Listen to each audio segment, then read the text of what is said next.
If you, when I saw the videos, even yesterday, I was a bunch of emotions. And here you're talking about even the videos that don't show any sexual acts. The videos of the man just loitering about Accra Mall and picking on women at random and exploiting. The next time you see him with them in his room. A bunch of emotions. I said, what has become of us? What do we live for? What has become of our values? And so I said, how did we come to where we are? And I subsequently saw a video of a woman saying that the man was even welcomed to her house by the family. I said, Samson, growing up where we grew up, even if you send somebody looking like you but not speaking your language, the first thing the parents will ask you is, where did you find this person? You meet him. Who is he? And then you find the family entertaining, accommodating, even allowing their daughter to sleep with an unknown man, giving them a room. I said, well, maybe the values have changed. Maybe we do not know who we are. Because the risk that these ladies expose themselves to is unimaginable. Have you read Jeffrey Epstein's files? Everybody is falling. Even princes and kings are falling. And then there will be victims, we can never account for them. Because they were strangled and buried. Can you imagine? But I like what Nasira has said. We should look at them as victims. Victims of a system that failed to protect them. A system that failed to protect them? Because Which system is that? This man came through the border. Yes. He was preying on innocent Ghanaians. No, coming through the border, how does that go Preying to on do with a innocent system Ghanaians. failure? So he came, so we know that he's in Ghana. So he was praying, and then the state is everywhere. But unfortunately, the state was not at Accra Mall. No, it's not on your passport that you are a sexual predator. What I'm saying is that, if you are a black man standing in Élysée a park or palace and preying on white men in the streets of London, I tell you that you'll be arrested. Very first day you will get away. The second day you'll be arrested. People will be there, the state will be there. Just by standing at the mall, inviting a woman and taking them to your home. Home. What crime is that? That's no crime anywhere in the world. We want to know why you are doing that. Dutiful state will want to know why you are doing that. In fact, not complain. In fact, even in some jurisdictions, if the they woman didn't complain. They didn't complain. They didn't complain. Yes. But I'm saying that It's the videos that have been put out that the have presence triggered of the state. outrage. You know, we are a free country, but the invidious presence of the state must be manifest to protect all of us. I don't see how the state can take any blame here. I'm not saying the state. Well, why do we pay them? Why do we pay the intelligence agencies? That they should sleep until there's a problem?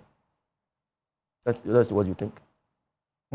So if a terrorist was at Accra Mall recruiting people to go and fight in Burkina Faso, you mean we wouldn't have known that until... Now I get your angle. Yeah, so you must be interested in what is happening. I mean, this man is not a black man, it's a white man, he's there preying on women, and then you say, oh, no, we don't, the state should not come in at all. This is one of the failures of state. This is one of the failures. I mean, our security agencies must be up and doing. You're suggesting that this is how easy a terrorist can do come anything around and recruit the people. That's why, so after processing it, I thought that, I think the women deserve my sympathy. And I empathize with them. Because it appears to me that they were let down. There are those who blame them for being so easily confused. I blame them too. I blame them because of the overexposure to the risk, the level of risk that is unimaginable. I blame them for what you use in your take, moral bankruptcy. I blame them for that.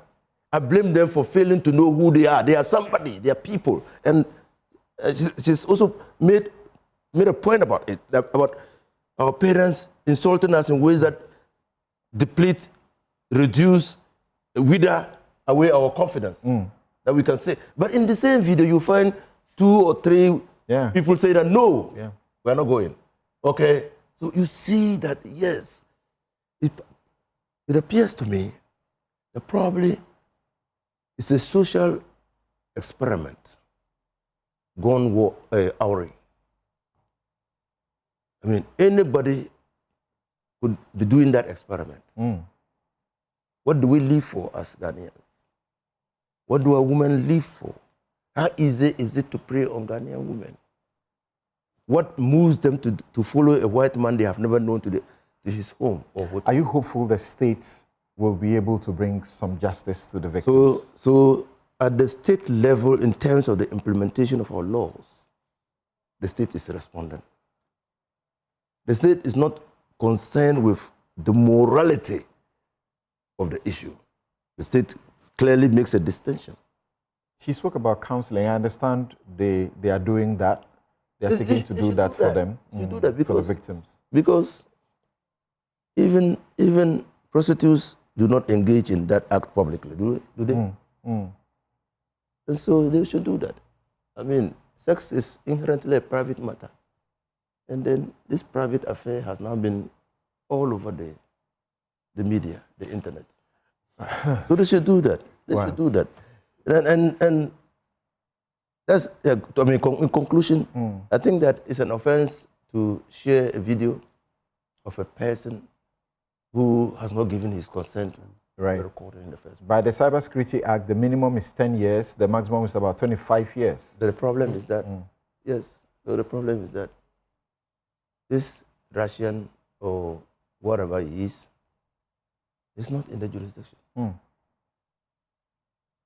Criminal acts, you know. But at least Ghana has done something that helps the world by putting his image out, putting all his details out.